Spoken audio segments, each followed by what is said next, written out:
नमस्कार दोस्तों, आज हम बात करेंगे हिंदी साहित्य के महान आलोचक, निबंधकार और उपन्यासकार आचार्य हजारी प्रसाद द्विवेदी जी के जीवन और योगदान के बारे में। हजारी प्रसाद द्विवेदी जी हिंदी साहित्य के सुप्रसिद्ध आलोचक, निबंधकार, उपन्यासकार और विचारक थे। उनकी रचनाओं में गंभीरता, गहन अध्ययन और संस्कृति का अद्भुत चित्रण मिलता है। वे आधुनिक हिंदी आलोचना और उपन्यास साहित्य के स्तंभ माने जाते हैं। हजारी प्रसाद द्विवेदी जी का जन्म 19 अगस्त 1907 को उत्तर प्रदेश के बलिया जिले के दूबे का छपरा गांव में हुआ।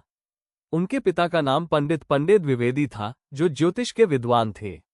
द्विवेदी जी ने संस्कृत, हिंदी और ज्योतिष विषयों में शिक्षा प्राप्त की। उन्होंने बनारस हिंदू विश्वविद्यालय से उच्च शिक्षा प्राप्त की और वहीं अध्यापन भी किया। हजारी प्रसाद द्विवेदी जी बहुमुखी प्रतिभा के धनी थे। वे एक साथ आलोचक, निबंधकार, उपन्यासकार और चिंतक थे। उनकी भाषा सरल, प्रभावशाली और गहन विचारों से परिपूर्ण थी।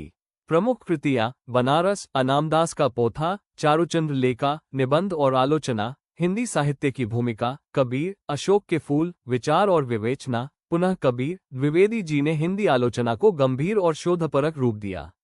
उन्होंने भारतीय संस्कृति और संत परंपरा का गहरा विश्लेषण प्रस्तुत किया। हिंदी उपन्यास और निबंध साहित्य में भी उनका योगदान अमूल्य है। पुरस्कार और सम्मान: साहित्य अकादमी पुरस्कार, पद्म भूषण 1957, भारतीय ज्ञानपीठ का विशेष सम्मान। आचार्य हजारी प्रसाद द्विवेदी जी का निधन 19 मई 1979 को हुआ, लेकिन वे अपनी गहन रचनाओं और आलोचनात्मक दृष्टि के कारण आज भी हिंदी साहित्य के पथप्रदर्शक बने हुए हैं।